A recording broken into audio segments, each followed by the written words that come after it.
Shalom, selamat pagi Bapak Ibu Saudara-saudari yang dikasihi Tuhan Yesus Kristus. Mari kita awali aktivitas kita hari ini dengan mendengar dan merenungkan firman Tuhan. Sebelumnya mari kita berdoa. Bapa yang di sorga, Bapa yang kami puji, kami sembah dan yang kami muliakan. Kami bersyukur ya Tuhan atas berkat Tuhan yang memberikan napas kehidupan dan kesehatan.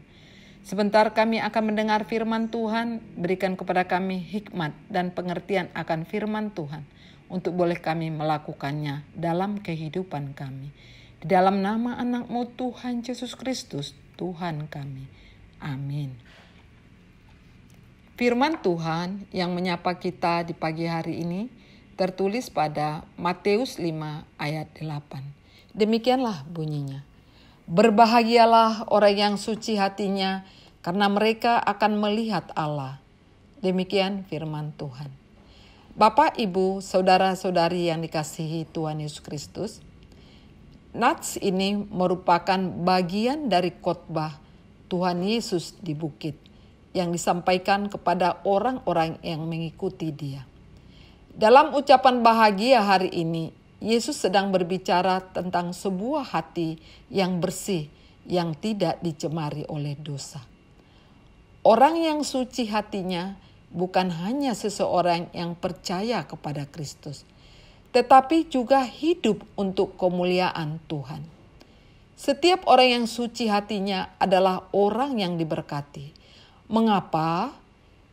Karena mereka akan melihat Allah.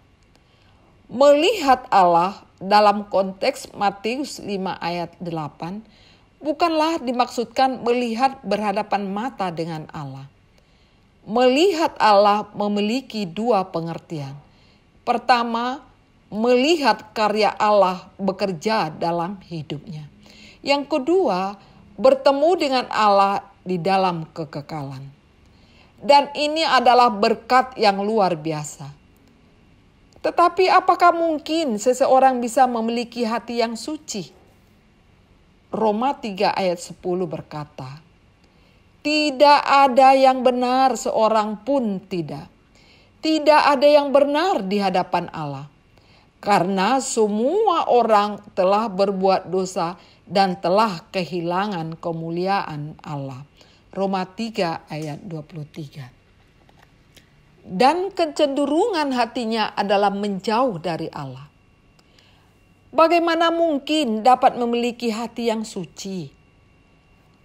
Melihat Allah lebih bertujuan pada mengetahui dan mengenal kehendak Allah.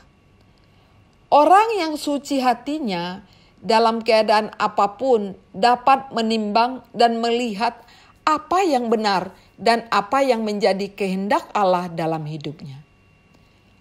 Hati nurani yang murni akan menggerakkan apa yang harus kita lakukan yang berkenaan bagi Tuhan. Masalahnya adalah orang sering mengabaikannya, mengambil keputusan karena berbagai faktor dan kepentingan pribadi.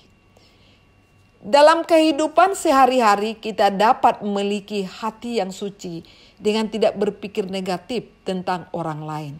Menghargai prestasi sesama rekan sekerja, mendukung orang lain untuk maju.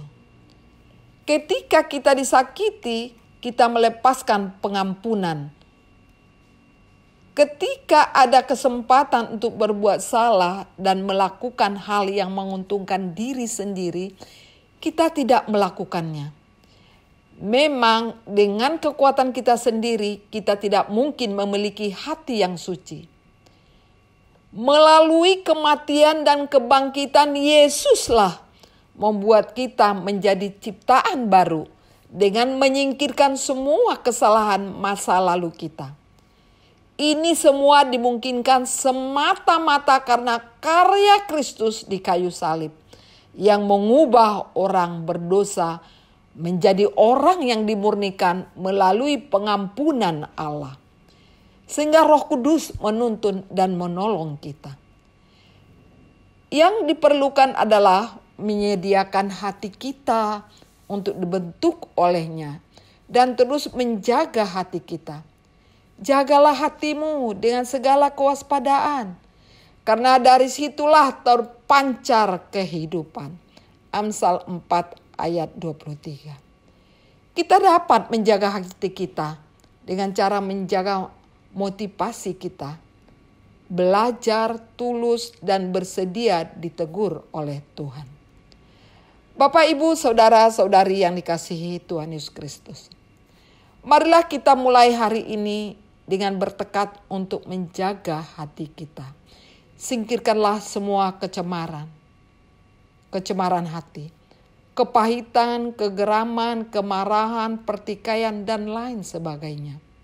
Mari kita akan melihat Allah dan karyanya nyata dalam hidup kita.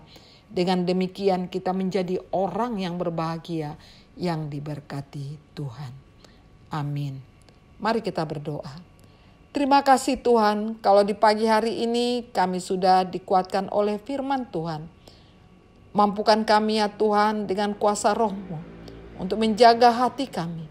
Bentuk dan sucikanlah senantiasa hati kami, agar kami boleh melihat karya Tuhan dalam hidup kami. Amin.